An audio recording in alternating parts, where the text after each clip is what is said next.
La entrevista en estudio en esta edición de TV5 Noticias es junto a la senadora de la Democracia Cristiana por el Maule Sur, Jimena Rincón. ¿Cómo está, senadora? Bienvenida. Muy buenas noches, Rodolfo. Buenas noches a todas las auditoras y auditores de TV5 Noticias en Linares. Así es, pues, bueno, hay varios temas que conversar, pero va avanzando lo que es el presupuesto con muy pocas cosas aún que revisar.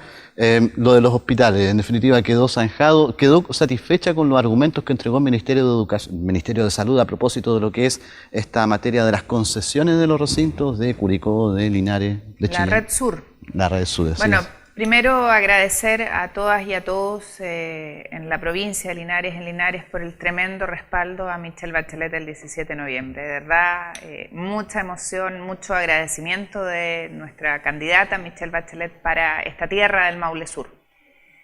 Y respecto al tema presupuestario, la verdad es que tenemos inquietud. Y lo digo en plural porque somos muchos y muchas los que estamos preocupados de lo que va a ser esa licitación de concesión en el tema hospitalario. Aquí la opinión pública sabe que durante todo este tiempo hemos tratado de ser tremendamente rigurosos y serios con nuestra labor parlamentaria y nuestra labor legislativa. Hasta el día de hoy, Rodolfo, no conocemos el proyecto de concesión del Hospital de Linares. Primero, despejar, no hay ninguna duda de que cualquier proyecto de esta naturaleza y envergadura tiene que licitarse. Vale decir, tiene que haber una oferta pública y tienen que participar todos aquellos que quieran competir en la construcción del hospital. Ese tema no ha estado en duda nunca.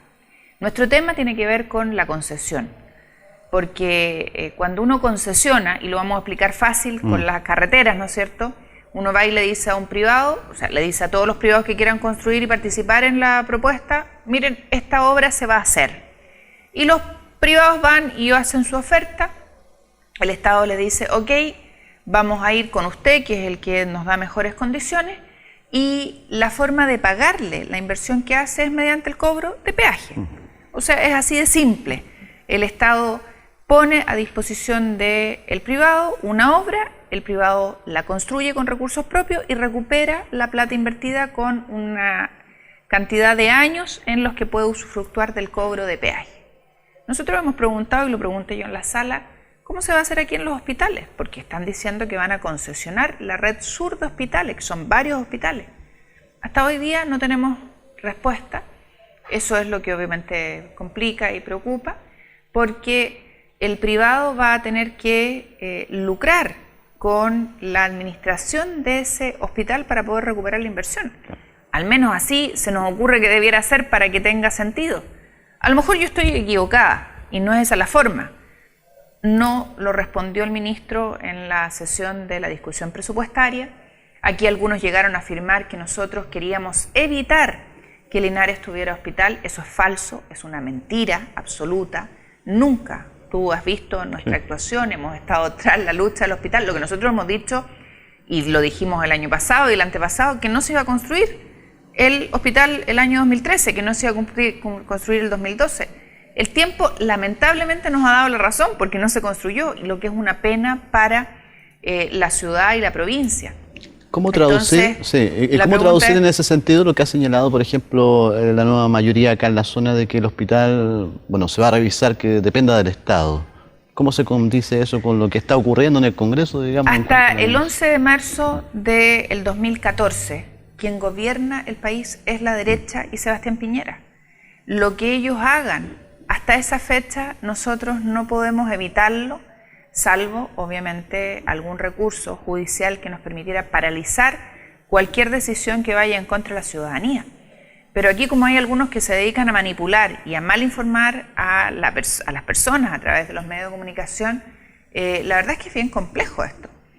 Nosotros queremos información, la pedimos en la discusión presupuestaria, a la fecha no la tenemos, vamos a ver si logramos conseguirla y obviamente conseguida ella vamos a transparentarla, porque lo que no puede pasar es que una obra tan importante como el Hospital de Linares se haga y signifique pagar más caro para las personas. Eso es la única preocupación que tenemos y que obviamente también se traduce en que los funcionarios del hospital no tengan sus condiciones laborales, de higiene, de seguridad, de remuneración garantizadas. Ese es el tema que nos preocupa, atención a las personas de salud, en oportunidad, en calidad, y respeto a los funcionarios del área de la salud, que son, por lejos, los que más compromiso y más entrega tienen al final a la ciudadanía. Vamos a ver cómo evoluciona esto. Hasta ahora tenemos preguntas, no tenemos respuestas, y obviamente la preocupación nuestra como representante de la ciudadanía es obtenerlas y que los recursos se inviertan adecuadamente. Hay dos temas que nos quedan tratar con usted, senadora. Uno de ellos es la contingencia, lo que es un nuevo episodio de la guerra del agua entre los agricultores de Maule que se apostaron en el puente Maule a propósito durante la jornada de hoy, la provincia de Linares, límite con la provincia de Talca, y obviamente con este conflicto Ministerio de Obras Públicas, Dirección de Obras Hidráulicas, Endesa y los agricultores de Laguna del Maule. Temen que se utilice el agua en forma indiscriminada para generación hidroeléctrica, considerando que esa es una reserva para riego. Bueno, este es un contrato, un convenio que viene desde hace muchos años atrás, por allá por los años 40, ¿no es cierto? Así es. 1948, 45, me puedo equivocar, pero esa es más o menos la data de esta obra, de esta infraestructura, que se hace para efectos de regadío, para regar los campos del Maule. Y hoy día la información que manejamos es que la Dirección de Obras Hidráulicas habría firmado un principio de acuerdo, porque no creo que no tiene todas las firmas de las autoridades máximas, es lo que nos explicaba la Seremía de Agricultura en las reuniones de la mañana del día de hoy, para que Endesa pueda extraer agua de esta obra que se hizo con un sentido distinto.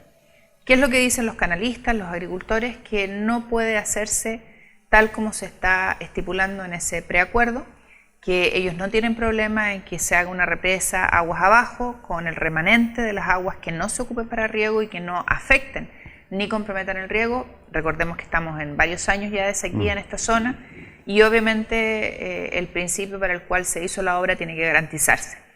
Por lo tanto, esa es la disputa, ese es el conflicto. Se han hecho gestiones por el diputado Romilio Gutiérrez, el senador Enel Raín, se hizo una reunión en el ministerio.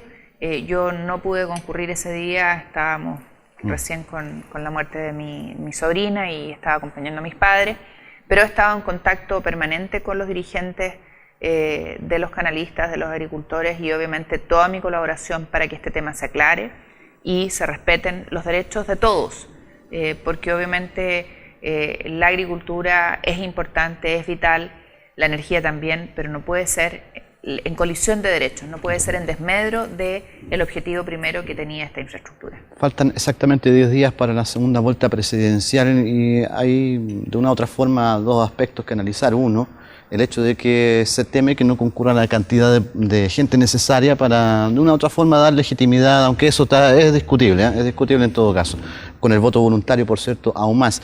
Y segundo, que en la eventualidad de que logre Michelle Bachelet ganar, ¿no es cierto?, la presidencia de la República, se genera un alto estándar de promesas versus las necesidades que tiene el país. ¿Cómo abordar estas dos materias, digamos? Una sombra y lo que puede ser, digamos, un futuro gobierno de Michelle Bachelet. A ver, respecto a lo primero, la legitimidad, si no vota tanta gente, yo quisiera que fuéramos súper objetivos en esto. Para esta elección ha votado el mismo porcentaje de gente que para una elección con voto obligatorio. No ha votado ni más ni menos gente.